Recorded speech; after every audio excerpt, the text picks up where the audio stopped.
Bonjour à tous. On commence cette revue de presse en France après l'annonce de l'arrêt définitif de la saison suite au discours du Premier ministre. C'est une saison sans fin pour le journal L'Équipe. Reste maintenant à savoir comment cette fin de saison sera actée. Le foot c'est donc fini dans l'Hexagone, mais pas encore chez nos voisins. En Espagne par exemple, on parle encore de reprise comme le rapporte l'Esportiu ce mercredi. Le gouvernement espagnol autorise le retour aux entraînements le 4 mai prochain. À partir du 11 mai, les séances en groupe réduit seront de nouveau autorisées. Pour les entraînements au complet, ce sera pour le 26 du mois. Et il faudra attendre jusqu'au 7 ou 14 juin pour recommencer à jouer le championnat. En Italie, on parle également de l'arrêt définitif du championnat français, alors qu'en Allemagne et en Espagne, la tendance est plutôt à la reprise. C'est également le cas pour la Serie A, mais les joueurs, eux, semblent pressés, comme le rapporte le Corriere dello Sport. Car la reprise pour les sports individuels se fera avant celle pour les sports collectifs en Italie. Le syndicat des joueurs a fait savoir qu'il trouvait ce décret discriminatoire, ne comprenant pas qu'on ne permette pas aux footballeurs professionnels de s'entraîner de façon individuelle. Le syndicat estime également que ce choix risque d'entraîner une aggravation et non pas une limitation du risque. Des mots forts qui font aussi la une du Quotidiano Sportivo qui y voit une colère des joueurs à l'encontre du gouvernement. On reste en Italie avec une information transfert cette fois du nouveau sur le dossier Arthur à la Juve. Ces derniers jours, Mundo Deportivo nous apprenait que le Barça a donné son feu vert pour la vente de son milieu de terrain brésilien. Aujourd'hui, c'est Tuttosport qui livre une information supplémentaire. La vieille dame voudrait proposer Pjanic en échange d'Arthur, mais pourrait ne pas rappeler la mise. En effet, un autre concurrent serait en bonne position, il s'agit du Paris Saint-Germain, qui proposerait Leandro Paredes contre le joueur du Barça. Affaire à suivre. On part maintenant en Angleterre où la presse rend hommage à Michael Robinson, décédé à l'âge de 61 ans.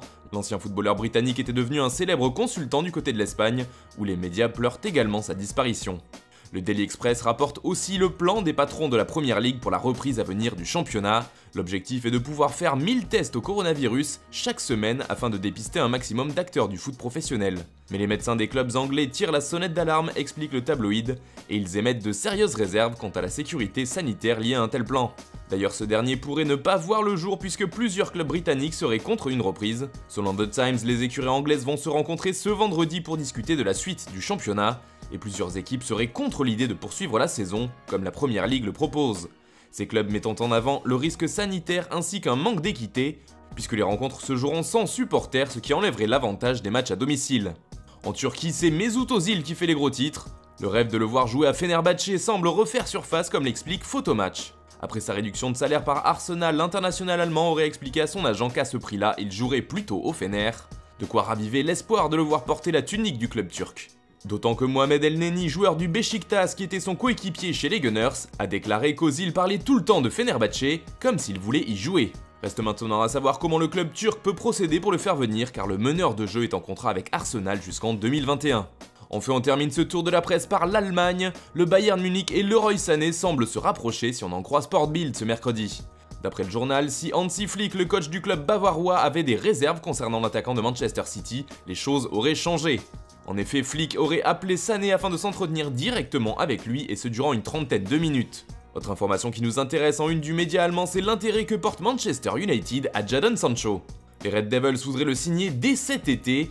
Il n'y a pas encore d'accord entre le club anglais et le joueur, mais les deux parties se sont beaucoup rapprochées d'après Bild. Point important du dossier, il y aurait un accord secret oral depuis la prolongation de Sancho au Borussia Dortmund concernant l'avenir du joueur. Si une offre pour lui était proposée au BVB au prix du marché, alors la pépite anglaise pourrait partir du club allemand.